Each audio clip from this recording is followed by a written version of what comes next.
Assalamualaikum warahmatullahi wabarakatuh. Salam sejahtera bagi kita semua. Shalom, Om Swastiastu, Namo Buddhaya, salam kebajikan. Kembali lagi dengan saya Fitriyanti Permana. Pada kesempatan kali ini kita akan melanjutkan materi dari video sebelumnya ya teman-teman. Materi kali ini masih perlawanan bangsa Indonesia terhadap bangsa Barat. Nah, namun jika pada sebelumnya kita sudah membahas mengenai perlawanan bangsa Indonesia terhadap Portugis dan Spanyol, nah kali ini kita akan membahas perlawanan bangsa Indonesia terhadap Belanda, di mana bentuk perlawanannya itu terbagi dua ya teman-teman. Ada perlawanan terhadap VOC dan ada perlawanan terhadap pemerintah Hindia Belanda. Oke teman-teman, langsung saja kita mulai ke pembahasannya. Oke teman-teman, kita lanjut saja ya.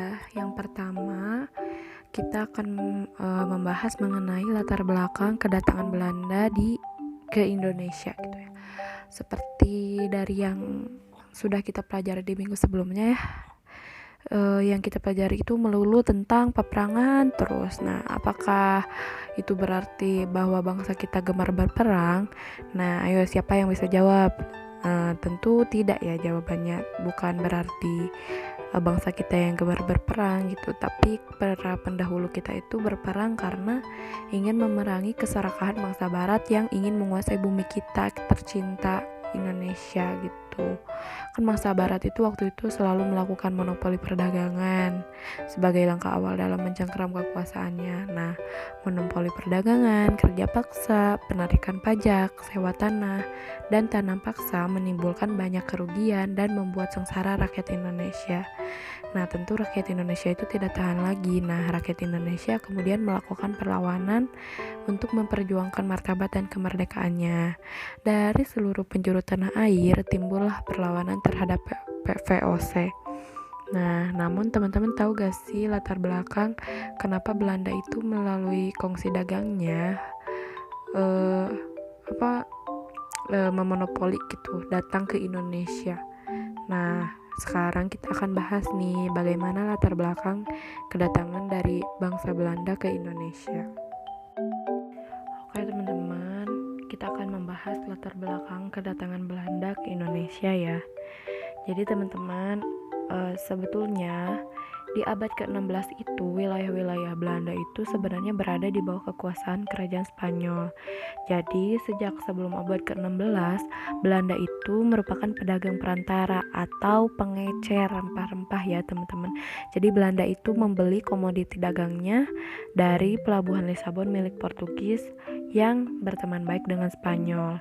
Namun karena revolusi kemerdekaan Belanda dari Spanyol sejak tahun 1560-an, jadi Belanda itu terdorong gitu untuk mempunyai jalur perdagangan sendiri. Nah, sebagai akibat perangnya dengan Spanyol yang sering juga disebut perang 40 tahun, membuat Belanda ini tidak bisa lagi membeli rempah-rempah dari Portugis yang merupakan sekutu Spanyol. Nah, akhirnya mengikuti jejak pendahulunya, akhirnya Belanda memulailah penjelajahan samudra tahun 1596 di bawah pimpinan Cornelis de Houtman. Nah, para pedagang Belanda ini masuklah ke Indonesia melalui Banten. Tahun 1598 sebanyak 22 buah kapal milik perorangan dan perserikatan dagang berlayar dan pulang kembali ke negerinya dengan muatan penuh dengan rempah-rempah.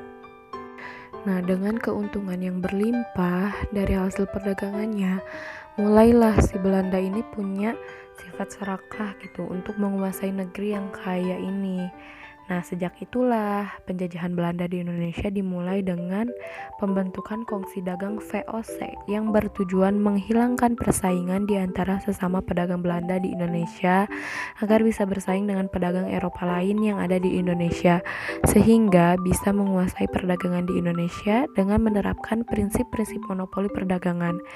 Namun pada tahun 1799 VOC dibubarkan karena banyak pegawainya yang korupsi. Nah teman-teman, menurut sumber-sumber yang terpercaya gitu ya, jadi disebutkan bahwa penjajahan Belanda di Indonesia itu sangat lama gitu ya. Nah, selama itulah penjajahan Belanda, maka selama itu pula bangsa kita itu berjuang untuk mengusir penjajahan Belanda di Indonesia.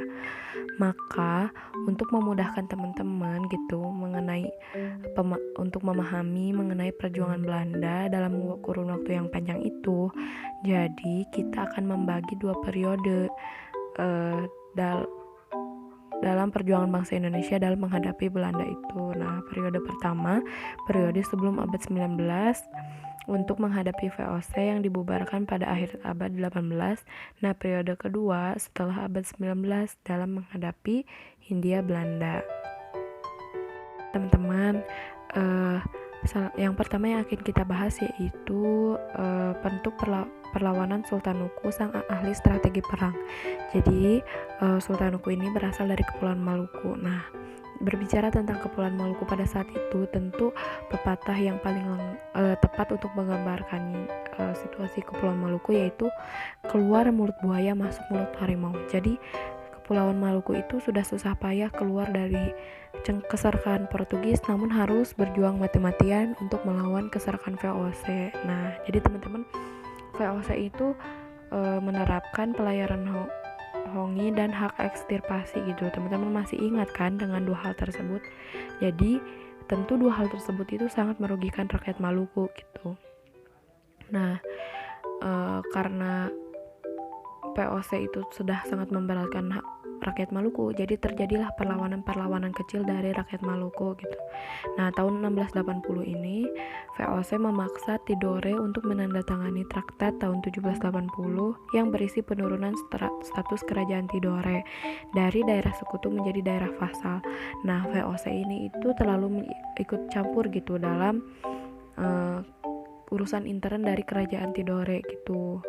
Nah, bahkan VOC ini ikut campur dengan mengangkat putra alam sebagai Sultan Tidore. Tentu hal tersebut menimbulkan protes dari Pangeran Nuku gitu, yang semestinya lebih berhak atas tahta kerajaan.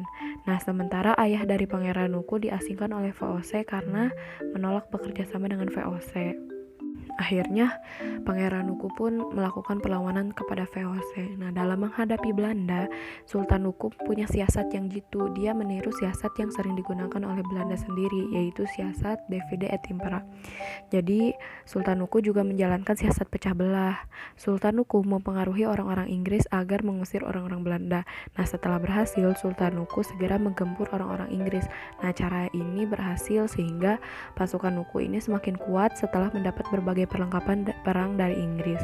Nah, dengan peralatan perang yang semakin baik itulah pasukan Nuku menggempur dan memenangkan pertempuran melawan Belanda. Nah, teman-teman tahu kan kalau Belanda itu sangat licik.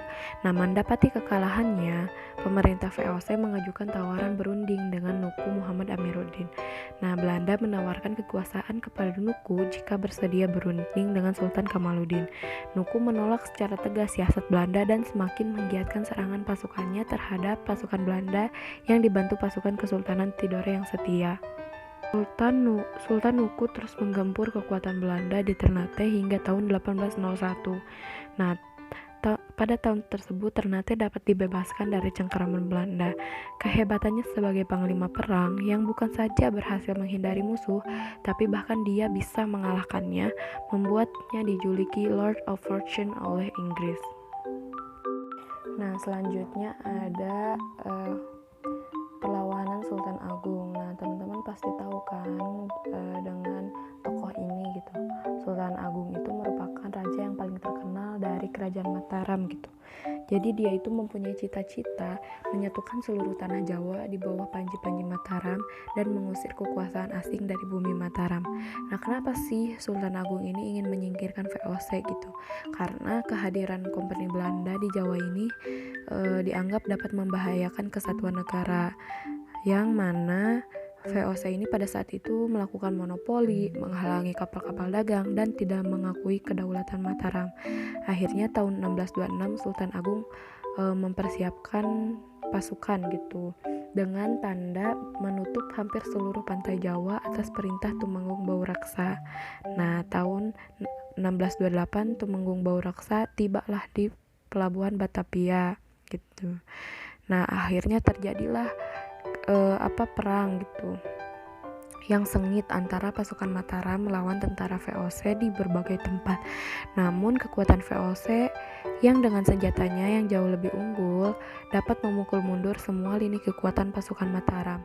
Temenggung Baureksa sendiri gugur dalam pertempuran itu. Nah, dengan demikian serangan tentara Sultan Agung pada 1628 itu belum berhasil.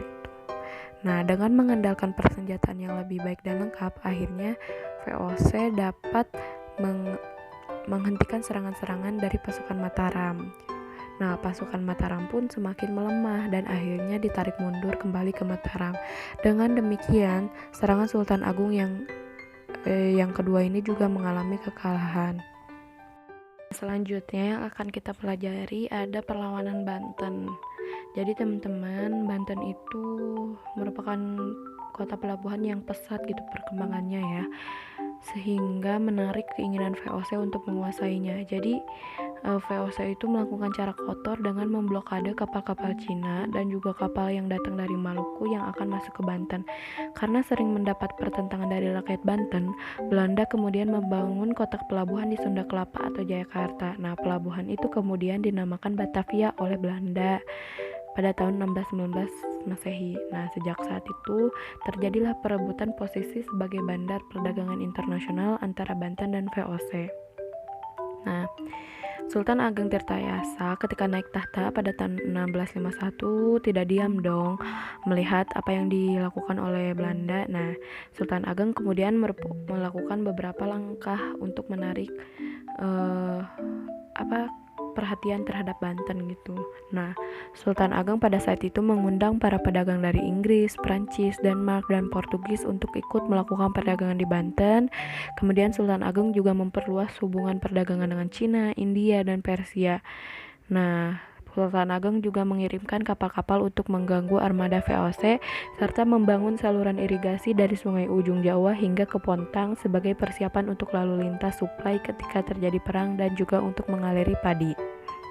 Nah, tahun 1671 Sultan Ageng mengangkat Sultan Haji sebagai sultan muda yang bertugas untuk mengurus masalah dalam negeri, sedangkan Sultan Ageng dan Pangeran Purbaya mengurusi masalah yang berhubungan dengan luar negeri. Nah, pembagian dalam tata pemerintahan Kesultanan Banten ini membuka peluang bagi Belanda untuk menghasut Sultan Haji agar tidak memisahkan urusan pemerintahan di Banten, dan mereka juga mempengaruhi Sultan Haji yang ambisius mengenai pemerintahan. Nah, akhirnya setelah terhasut oleh fitnah kejam dari VOC, timbullah pertentangan yang tajam antara bapak dan anak. Nah, tanpa berpikir panjang, Sultan Haji segera membuat persengkokolan dengan VOC untuk merebut tahta Kesultanan Banten. Dalam persengkokolan tersebut, VOC sanggup membantu Sultan Haji untuk merebut Kesultanan Banten, tetapi dengan 4 syarat.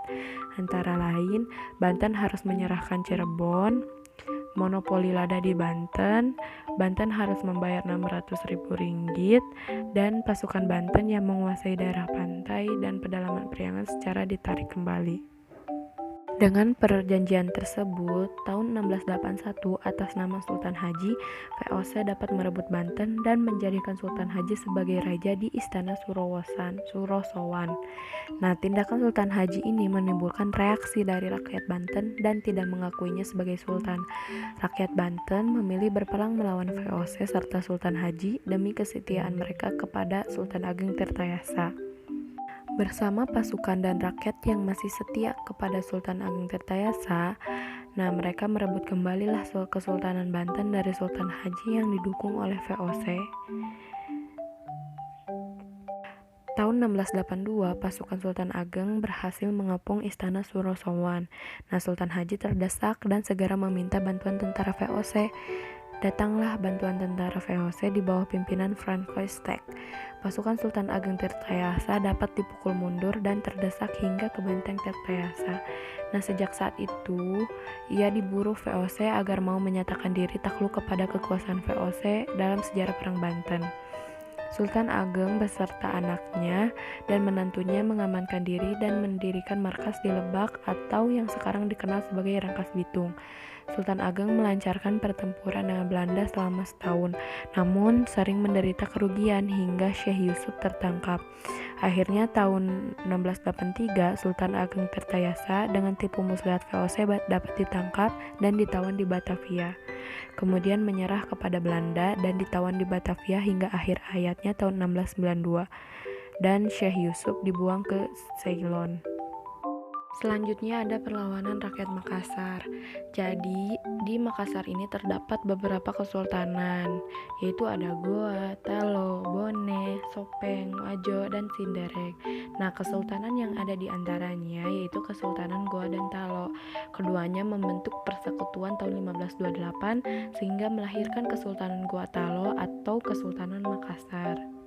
Nah, kerajaan Goa yang berpusat di Somba Opu sendiri merupakan salah satu kerajaan yang terkenal di Nusantara. Jadi pelabuhan Somba Opu itu letaknya sangat strategis bagi perdagangan internasional dan sangat terbuka bagi para pedagang asing yang ingin tinggal di sana, misalnya Inggris, Denmark, Portugis, dan Belanda. Dengan prinsip keterbukaan bagi semua pedagang asing yang akan tinggal di Somba Opu, maka kerajaan Goa semakin berkembang pesat. Nah, lagi-lagi VOC dengan segala bentuk ketamakan dan keserakahannya sangat ingin menguasai pelabuhan Somba Opu serta menerapkan monopoli perdagangan. Nah, VOC berusaha untuk menjatuhkan kerajaan Goa dengan cara melakukan blokade terhadap pelabuhan Somba Opu. Namun, usaha tersebut gagal karena perahu-perahu Makassar yang berukuran kecil lebih lincah dan mudah bergerak di antara pulau-pulau yang ada. Kemudian kapal-kapal VOC merosak dan menangkap kapal-kapal pribumi maupun kapal-kapal asing lainnya. Nah, tanggal 7 Juli tahun 1667 meletuslah perang antara Goa melawan VOC. VOC dipimpin oleh Cornelis Jansen Spelman yang diperkuat oleh pengikut Arupalaka dan ditambah orang-orang Ambon di bawah pimpinan Jonker van Manipa.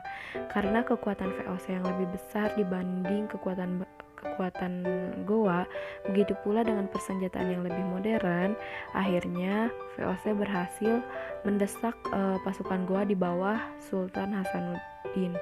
Nah, akhirnya benteng pertahanan tentara Goa di Barombang dapat diduduki oleh pasukan Arupalapa. Hal ini menandai kemenangan pihak VOC atas kerajaan Goa. Akhirnya, Hasanuddin pun dipaksa untuk menandatangani perjanjian Bongaya pada tanggal 18 November tahun 67, yang isinya antara lain, yang pertama, Goa harus mengakui hak monopoli VOC. Yang kedua, semua orang barat kecuali Belanda harus meninggalkan wilayah Goa, dan yang terakhir, Goa harus membayar biaya perang. Nah, isi perjanjian Bongaya ini sangatlah bertentangan dengan hati nurani dan kebudayaan yang telah tertanam lama dalam kehidupan kerajaan Goa. Nah, maka pada tahun 1668, Sultan Hasanuddin pun mencoba menggerakkan kekuatan rakyat untuk kembali melawan kesewenang-wenangan VOC. Namun perlawanan ini segera dapat dipadamkan oleh VOC. Karena kegigihannya dalam melawan VOC, Sultan Hasanuddin mendapat julukan dari rakyatnya sebagai ayam jantan dari timur. Nah, teman-teman, selanjutnya ada perlawanan Raden Mas Said menghadapi VOC. Jadi, teman-teman, semenjak Sultan Agung wafat, tidak ada pengganti-pengganti yang memiliki sifat pemberani untuk mampu melawan dominasi asing di istananya. Jadi, mereka itu terlalu lemah dan sangat ketakutan kehilangan jabatannya. VOC pun semakin arogan sehingga sangat berani untuk melakukan intervensi terhadap jalannya pemerintahan kerajaan di bawah pimpinan Pakubuwana II yang penakut. Nah, akhirnya bermula dari keinginan seorang gandek keraton yang bernama Raden Mas Said yang ingin mengajukan kenaikan pangkat untuk dirinya. Keinginan itu disetujui, namun malah dicerca hingga dituduh melakukan persengkongkolan dengan orang-orang Cina saat itu.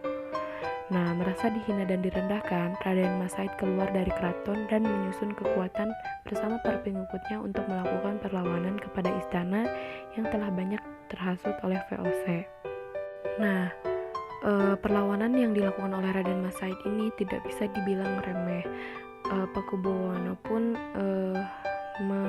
memiliki kekhawatiran yang sangat besar gitu. Akhirnya pada tahun 1745 Pakubuwono II mengumumkan barang siapa yang dapat memadamkan perlawanan Mas Said akan diberi hadiah sebidang tanah di Sukowati atau wilayah Sragen sekarang. Mendengar sayembara tersebut, Pangeran Mangkubumi mencoba untuk mendapatkan hadiah tersebut. Dan hal ini dilakukannya untuk membuktikan bahwa apakah Pakubuwono II benar-benar orang yang jujur. Bersama pasukannya, Mangkubumi berhasil memadamkan perlawanan Mas Said. Ternyata Pakubuwono II ingkar janji. Pakubuwono II kehilangan nilai dan komitmennya sebagai raja yang berpegang pada tradisi Sabda Pandita Ratu Datan Kena Wolah Wali. Akhirnya karena ingkar janji, maka terjadi percekcokan yang panas antara Mangkubumi dan Pakubuwono II. Kekecewaan Mangkubumi semakin menjadi ketika Mangkubumi dituduh oleh Gubernur Jenderal Van Imhoff turut campur dalam masalah kakak beradik dan menuduh Mangkubumi terlalu ambisi mencari kekuasaan. Nah, bagi Mangkubumi tidak ada pilihan lain kecuali keluar dari istana dan angkat senjata untuk melakukan perlawanan kepada Pakubuwono yang telah diracuni oleh VOC. Pada saat yang bersamaan dengan perlawanan yang dilakukan oleh mertua dan menantu, yaitu Mangkubumi dan Raden Mas Said, tahun 1749 Pakubuwono II sakit. Nah, dalam keadaan sakit, dia dipaksa oleh VOC untuk menandatangani suatu perjanjian. Antara lain, Pakubuwono menyerahkan kerajaan Mataram baik secara de facto maupun de jure kepada VOC. Hanya keturunan Pakubuwono II yang berhak naik tahta dan akan dinobatkan oleh VOC menjadi Raja Mataram, serta putra mahkota akan segera dinobatkan. 9 hari setelah penandatanganan perjanjian itu, Pakubuwono II wafat. Nah, tanggal 15 Desember tahun 1749, Baron van Hohendorp mengumumkan pengangkatan putra mahkota sebagai susuhunan Pakubuwono III. Nah, hal ini semakin membuat kekecewaan dari Pangeran Mangkubumi dan Mas Said, sehingga keduanya harus meningkatkan perlawanannya terhadap kezaliman VOC. Nah, Mangkubumi dan Raden Said ini tak pernah mengenal kata putus asa untuk melawan VOC, hingga VOC menawarkan sebuah perjanjian untuk sedikit meredakan perlawanan. Dengan Mangkubumi, VOC menawarkan perjanjian Giyanti pada tanggal 13 Februari tahun 1755, yang isinya wilayah Mataram dibagi menjadi dua bagian. Wilayah barat diberikan kepada Pangeran Mangkubumi dan berkuasa sebagai sultan dengan sebutan Sri Sultan Hamengkubuwono I, sedang bagian timur tetap diperintah oleh Pakubuwono III. Sementara perlawanan Mas Said berakhir setelah tercapai perjanjian Salatiga pada tanggal 17 Maret tahun 1757, yang isinya Mas Said diangkat sebagai penguasa di sebagian wilayah Surakarta dengan gelar Pangeran Adipati Arya Mangkunegara I.